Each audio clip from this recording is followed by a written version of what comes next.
Hi hello ಎಲ್ಲರಿಗೂ ನಮಸ್ಕಾರ. ನಿನ್ನೆ ಒಂದು ಮ್ಯಾಚ್ನಲ್ಲಿ ಎಲ್ಲ ಆಟಗಾರರು ಒಂದು ಒಳ್ಳೆ ರೀತಿಯಲ್ಲಿ ಆಡಿರೋಂತಹ ಒಂದು ಬೆಂಗಳೂರು ಬುಲ್ಸ್ ಕೋಚು ಹೇಳಿದರು. ಹಾಗೆ ಅದರ ಜೊತೆಗೆ ಅಕ್ಷಿತಿಂದಾನೇ ಮ್ಯಾಚು ಒಂದು ಗೆಲ್ತಾ ಇದ್ದೇವೆ, ಹಾಗೆ ಟೈ ಅಪ್ ಆಗ್ತಾ ಇದೆ. ಅಕ್ಷಿತ್ ಒಳ್ಳೆ ಆಟಗಾರ ಅಂತ ಬೆಂಗಳೂರು ಬುಲ್ಸ್ ಕೋಚು ಹೇಳಿದ್ದಾರೆ. ಯಾವ ಕಾರಣಕ್ಕಾಗಿ ಹೇಳಿದ್ದಾರೆ ಅನ್ನೋದನ್ನ ತಿಳ್ಕೊಂಬರೋಣ. ಅದಕ್ಕಿಂತ ಮುಂಚೆಗೆ ನಮ್ಮ ಯೂಟ್ಯೂಬ್ ಚಾನಲ್ ಸಬ್ಸ್ಕ್ರೈಬ್ ಅಲ್ಲ ಅಂದರೆ ಇಲ್ಲಿ ಸಬ್ಸ್ಕ್ರೈಬ್ ಮಾಡ್ಕೊಳ್ಳಿ. ಹಾಗೆ ಈ ಒಂದು ವಿಡಿಯೋಗೆ ಲೈಕನ್ನು ಕೊಡಿ.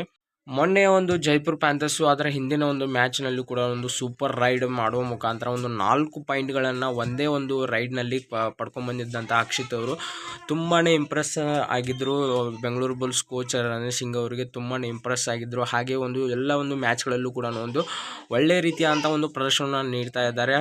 ಟೋಟಲ್ ಆಗಿ 5 ಮ್ಯಾಚ್ಗಳಲ್ಲಿ ಒಂದು 35 ಪಾಯಿಂಟ್ಗಳನ್ನು ಪಡ್ಕೊಳ್ಳೋ ಮುಖಾಂತರ ಒಂದು ಇಂಪ್ರೆಸ್ ಆಗಿದ್ದಾರೆ ನಮ್ಮ ಬೆಂಗಳೂರು ಬುಲ್ಸ್ ಕೋಚು ಅಕ್ಷಿತ್ ಅವರ ಮೇಲೆ. ಯಾವ ಕಾರಣಕ್ಕಾಗಿ ಅಂದರೆ ಒಳ್ಳೆ ರೀತಿಯಲ್ಲಿ ಆಡ್ತಾ ಇರೋದ್ರಿಂದ, ಹಾಗೆ ಒಂದು ಮ್ಯಾಚ್ಗಳು ಡೈ ಆಗೋದಕ್ಕೆ ತುಂಬಾ ಬೇಜಾರಾಗ್ತಾ ಇದೆ ಅಂತಲೂ ಕೂಡ ಹೇಳಿದ್ದಾರೆ.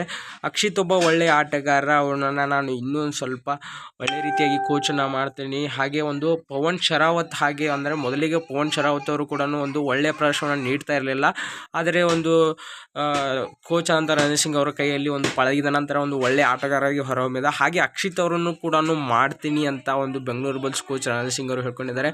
ಹಾಗೆ ಇದೇ ರೀತಿಯ ಪ್ರೊ ಕಬಡ್ಡಿ ಹಾಗೂ IPL ಗಳ ನ್ಯೂ ಅಪ್ಡೇಟ್ಗೆ ಯಾರು ನಮ್ಮ ಯೂಟ್ಯೂಬ್ ಚಾನಲ್ ಸಬ್ಸ್ಕ್ರೈಬ್ ಅಂದರೆ ಇಲ್ಲಿ ಸಬ್ಸ್ಕ್ರೈಬ್ ಮಾಡ್ಕೊಳ್ಳಿ. ಹಾಗೆ ನಿಮಗೆ ಒಂದು ಡೈಲಿ ಅಪ್ಡೇಟನ್ನು ನಾನು ನಿಮಗೆ ಕೊಡ್ತಾನೆ ಇರ್ತೀನಿ. ಹಾಗೆ ಒಂದು ಬೆಂಗಳೂರು ಬುಲ್ಸ್ ಫ್ಯಾನ್ ಆಗಿದ್ದರೆ ಒಂದು ಲೈಕನ್ನು ಕೊಡಿ. ಅಕ್ಷಿತ್ ಅವರು ಒಂದು ಒಳ್ಳೆಯ ಆಟಗಾರ, ಅವರನ್ನು ಕೂಡ ಬೆಂಗಳೂರು ಬುಲ್ಸ್ ತಂಡದಲ್ಲಿ ಮುಂದಿನ ಸಲ ಆಯ್ಕೆಯನ್ನು ಮಾಡ್ಕೋತೀವಿ. ಹಾಗೆ ಒಂದು ಪವನ್ ಶರಾವತ್ ಅವರ ಹಾಗೆ ಮಾಡ್ತೀನಿ ಅಂತ ರಣಧೀರ್ ಸಿಂಗ್ ಅವರು ಹೇಳ್ಕೊಂಡಿದ್ದಾರೆ. Thank you so much friends. ಈ ವಿಡಿಯೋನ ಇಲ್ಲಿ ಮುಗಿಸ್ತಾ ಇದ್ದೀನಿ. ಈ ಒಂದು ವಿಡಿಯೋಗೆ ತಮಗೆ ಅನಿಸ್ತಾ ಲೈಕ್ ಮತ್ತು ಕಮೆಂಟನ್ನು ಮಾಡೋದನ್ನು ಮರೆಯೋದಕ್ಕೆ ಹೋಗಬೇಡಿ.